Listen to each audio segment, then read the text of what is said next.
अस्सलाम वालेकुम dear students. आज हम पढ़ेंगे बोहर्स मॉडल ऑफ एटम के बारे में कि बोहर ने किस तरह से एटम का मॉडल डिवाइस किया। एक्चुअली जो बोहर था इसने सोचा कुछ इस अंदाज के अंदर कि ऐसा कैसे मुमकिन है कि रदरफोर्ड का दिए जाने वाला मॉडल जो इतना ज़्यादा मकबूलियत इख्तियार कर भी चुका था लेकिन फिर भी उसमें कुछ परेशानी थी, कुछ लिमिटेशंस थी। वो ये थी कि अगर इलेक्ट्रॉन मुसलसल हरकत कर रहा है तो उसको एक न एक दिन न्यूक्लियस पर गिर जाना चाहिए। इसके बाद मैक्स क्वांटम थ्योरी आई, जिस थ्योरी के मुताबिक ये कहा गया कि हर एक शेल या एनर्जी लेवल क्वांटाइज्ड होगा, यानी उसकी ख़ास एनर्जी होगी।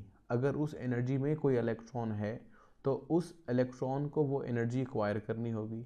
अगर किसी इलेक्ट्रॉन की एनर्जी ज़्यादा है तो वो उस शेल में ही रह पाएगा जो उसकी एनर्जी के अकॉर्डेंस है, या कह लीजिए इलेक्ट्रॉन का एक ख़ास रिवॉल्विंग रेडियस होगा।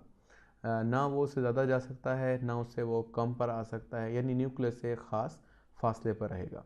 इन्हीं चंद बातों को देखते हुए बोहर ने भी एटम के अंदर मौजूद अहम बातों की तरफ इशारा किया, जिनके बारे में हम थोड़ा सा आज पढ़ते हैं। बोहर का कहना ये था कि फॉर एग्ज़ाम्पल हमारे पास एक एटम है और इस एटम के बारे में अगर हम जानें कि वहाँ पर कुछ इलेक्ट्रॉन रिवॉल्व कर रहे हैं तो वो इलेक्ट्रॉन अपने ही ख़ास शेल में ही रिवॉल्व करेंगे। शेल को आप एनर्जी लेवल कह लें, मतलब एक ख़ास एनर्जी लेवल है जिस लेवल पर सारे के सारे इलेक्ट्रॉन अपने अपने हिसाब से हरकत करते हैं, और इस तरह से हर एक शेल की अपनी एक ख़ास एनर्जी है। और इस दौरान जब इलेक्ट्रॉन रिवॉल्व करते हैं तो रिवॉल्व करने के दौरान वो किसी किस्म की कोई एनर्जी खारिज नहीं करते। ये एक ड्रॉबैक भी था। जब हम पढ़ रहे थे रदरफोर्ड के बारे में तो रदरफोर्ड में कुछ यही मामला था कि वहाँ पर ये चीज़ एक्सप्लेन नहीं थी कि अगर एक न्यूक्लियस के गिर्द कोई इलेक्ट्रॉन हरकत कर रहा है। एटम के बारे में ये कहना था कि अगर कोई इलेक्ट्रॉन हरकत कर रहा है तो वो मुसलसल तौर पर हरकत करते करते एनर्जी खारिज करता जाएगा, और जितनी एनर्जी वो खारिज करता जाएगा इसी हिसाब से उसका रेडियस छोटा चल जाएगा और बिल आखिर वो जो इलेक्ट्रॉन होगा न्यूक्लियस पे जा गिरेगा। ये उस वक्त की क्लासिकल थ्योरी का नज़रिया था। लेकिन क्वांटम थ्योरी जो फ्लैंक्स ने दी, अगर एक इलेक्ट्रॉन हरकत कर रहा है तो वो ना तो एनर्जी खारिज करेगा और ना ही जज्ब करेगा।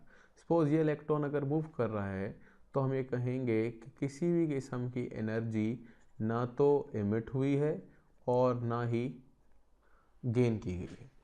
तो बात यहाँ पर यह है कि फिर क्या होगा, क्या इलेक्ट्रॉन एनर्जी खारिज जस्ट कभी नहीं करेगा? तो इसका जवाब है कि कर सकता है, लेकिन कर सकना उस वक्त ही पॉसिबल है जब कोई इलेक्ट्रॉन जंप कर कर अपने हायर एनर्जी लेवल से लोअर एनर्जी लेवल में आए, या वो अपने लोअर एनर्जी लेवल से हायर एनर्जी लेवल में चला जाए, तो तब वो एनर्जी जज्ब और खारिज करेगा। ये बिल्कुल आसान सी बात है। अगर लोअर एनर्जी लेवल से हायर एनर्जी लेवल की तरफ जाएंगे तो जाहिर सी बात है कि एनर्जी एब्जॉर्ब करनी पड़ेगी, और जब हाई एनर्जी लेवल से लोअर एनर्जी लेवल की तरफ आएंगे तो एनर्जी खारिज करनी पड़ेगी। इस तरीके से एनर्जी खारिज या जज्ब उस वक्त ही होगी जब इलेक्ट्रॉन जंप करेंगे। अब मिसाल के तौर पर हम ये कह सकते हैं कि ये जो निकलने वाली एनर्जी है या जज्ब होने वाली एनर्जी है, इसकी कितनी मिकदार होगी। तो ये बड़ा आसान है। वो इस तरह से कि हर एक एनर्जी लेवल की एक ख़ास एनर्जी है। जैसे हम कहते हैं कि वो क्वांटाइज एनर्जी है, इसको आप सपोज कर लीजिए एनर्जी इज़ इवन, और दूसरे एनर्जी लेवल या शेल की एनर्जी है वो E2 है। तो जो ये हमारे पास खारिज जज्ब होने वाली एनर्जी होगी ये हमेशा इक्वल होगी उन दोनों एनर्जी लेवल्स या शेल्स में की एनर्जीज़ के डिफरेंस के। फॉर एग्जांपल हम इसको बड़े आसानी से लिख सकते हैं E2 माइनस E1। तो ये आपके पास वो एनर्जी है जो यहाँ पर मौजूद है। ये बहुत ही ख़ास इक्वेशन है जिस इक्वेशन से हमें बहुत कुछ मालूमात मिलेगी। आगे जाकर हम इसके बारे में मज़ीद तफसील से पढ़ेंगे। अब सवाल ये पैदा होता है, क्या हमारे पास जो एनर्जी शेल्स हैं या जिसमें हम अब तक ये पढ़ते आए हैं कि इलेक्ट्रॉन हरकत कर सकता है, क्या वही शेल हैं या इसके अलावा भी इलेक्ट्रॉन जंप कर सकता है अपनी मर्ज़ी से किसी एक शेल से किसी दूसरे शेल में? तो इसके जवाब को थोड़ा सा हम देखते हैं यानी मेरा मकसद यहाँ पर ये सवाल उभारना है कि हम ये पता करें कि अगर इलेक्ट्रॉन थोड़ी एनर्जी जज्ब करे तो क्या वो एक दूर वाले एनर्जी लेवल के बजाय एक करीब वाले अपनी मर्ज़ी से किसी भी जगह पर एग्जिस्ट कर सकता है या नहीं कर सकता। तो इसका जवाब कुछ ऐसे है कि हम ये कहते हैं कि हर एक शेल क्वांटाइज्ड है।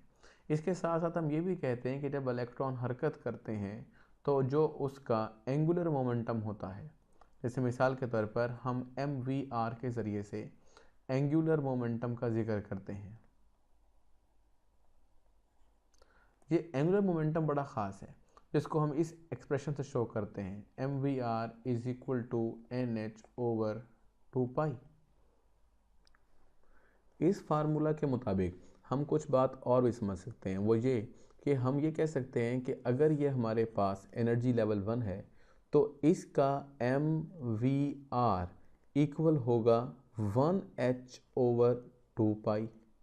इसी तरीके से अगर ये हमारे पास एक दूसरा शेल है तो इसका एंगुलर मोमेंटम होगा mvr is equal to 2h/2π।